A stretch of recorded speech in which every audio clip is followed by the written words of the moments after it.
Rumah Limas merupakan rumah adat yang berasal dari Sumatera Selatan, terutama di kota Palembang. Rumah adat Limas merupakan rumah panggung untuk tempat tinggal para bangsawan di masanya. Rumah Limas berjenjang 5 dengan bermakna 5, yaitu emas, yaitu keagungan, kerukunan, dan kedamaian, sopan santun, aman dan subur, kemudian makmur dan sejahtera. Dan rumah Limas harus ada pintu yang menunjukkan keemasan atau gapura yang berada di depan rumah Limas. Oke, untuk rumah Limas sendiri terdiri dari 5 tingkatan. Yang ada 5. Yang pertama ada ruang peranginan. Ruang peranginan itu sendiri disebut kalau di bahasa Indonesia kan yaitu teras. Pertama kali kita masuk ke rumah. Yang kedua ada tingkat kedua atau disebut kijing kedua. Ada kijing ketiga, ada kijing keempat, dan ada kijing kelima. Dan untuk kijing pertama yaitu penerima tamu atau pertama kali orang masuk. Yang kedua ada kijing kedua disebut ruang jogan. Ruang jogan itu adalah tempat kumpulnya para anak-anak muda atau generasi-generasi muda lah untuk berkunjung ke rumah bangsawan tersebut. Dan ada ke kijing kedua yaitu untuk tamu undangan yang parubaya atau dewasa. Yang kijing keempat yaitu untuk para bangsawan atau kepala desa, undangan-undangan yang kalau kita sebut VIP. Dan juga ada kijing 5 yaitu tempat ruangan keluarga si bangsawan tersebut. Dan di dalam rumah Limas seperti kita lihat ada yang namanya lemari, itu lemari tempel. Jadi lemari itu diperuntukkan untuk tidak bisa dipindah-pindah karena sudah dibuat sedemikian rupa. Dan juga seperti kita lihat kalau di dalam rumah Limas ini, karena ini merupakan salah satu mungkin galeri ya kita sebut. Jadi Sumatera Selatan itu terdiri dari 17 kabupaten dan kota. Jadi kita lihat di sini banyak sekali baju-baju adat yang merupakan dari beberapa kabupaten yang ada di Provinsi Sumatera Selatan. Selanjutnya kita akan menjelaskan mengenai bahasa yang ada di Sumatera Selatan. Bahasa di Sumatera Selatan itu biasanya digunakan bahasa Melayu, dan juga ada bahasa Komering, ada bahasa Lematang, dan ada bahasa Palembang. Baik, salah satu contoh dari bahasa Palembang misalnya mau kemana, mau kemano, artinya itu mau kemana. Misalnya Cindonian kau nih, berarti cantik nian kamu itu gitu. Jadi itu bahasa-bahasa yang ada di di Palembang. Kalau misalkan ada lagi bahasa dari Lematang atau suku dari Kikim, itu sebenarnya hampir sama. Kalau Palembang kemano, kalau kita kemana. Jadi kemana itu kemana. Kalau untuk selamat datang tetap selamat datang.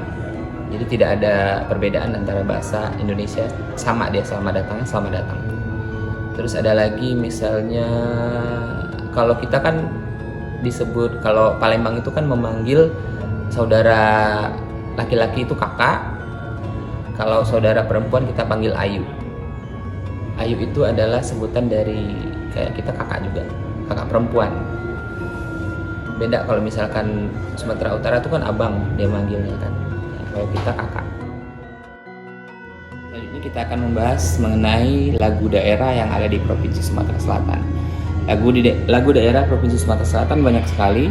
Mungkin yang terkenal yang sering didengar ada lagu Pempek Lenjer, Dek Sangke, terus ada lagu Dirut, ada lagu Ribula Ribu, terus ada lagu Palembang Darussalam, ada lagu Jembatan Ampera, dan masih banyak lagi lagu-lagu yang notabene bisa diperkenalkan atau didengar dari Sumatera Selatan. Salah satu contoh lagu misalkan Pempek Lenjer.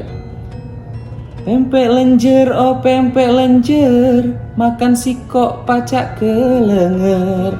Itulah salah satu dari bait lagu Pempek Lenjer. Nah, baju adat di Provinsi Sumatera Selatan yang merupakan tradisional itu ada dua. Yang pertama ada yang disebut dengan Aisan Gede dan juga ada disebut dengan Aisan Pak Sangkong. Perbedaannya, kalau Aisan Gede itu dia merupakan bajunya dodotan. Kenapa? Pada zaman dahulu kala itu di Sumatera Selatan sangat besar sekali pengaruh dari agama Buddha. Jadi maka dari itu mungkin tercetus atau dibuatnya baju tanpa menggunakan tangan, hanya sekedar pakai kain songket, dodotan, dan berhiaskan perhiasan-perhiasan yang sangat luar biasa, megah, anggun. Dan pada masanya perhiasan-perhiasan tersebut memang dibuat menggunakan emas asli atau emas murni.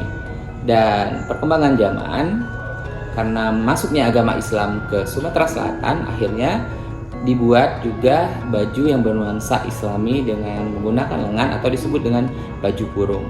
Dan juga untuk cowoknya juga dibuatkan baju yang berbentuk jubah.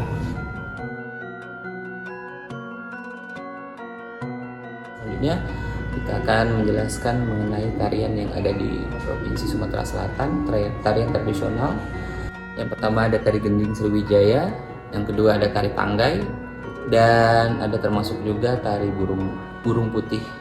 Jadi untuk tari tanggai itu diperuntukkan untuk menyambut tamu atau bisa digunakan untuk di acara resepsi pernikahan. Dan satu lagi ada tari gending Sriwijaya. Tari gending Sriwijaya itu diperuntukkan untuk menyambut tamu-tamu yang seperti presiden, menteri, ataupun gubernur. Dan untuk tari burung putih itu adalah tarian tarian untuk penghasilan bumi ataupun hasil panen. Jadi burung itu menceritakan mengenai dia yang membasmi hama-hama yang ada di persawahan yang ada di Provinsi Sumatera Selatan, dan akhirnya diangkatlah menjadi sebagai sebuah tarian.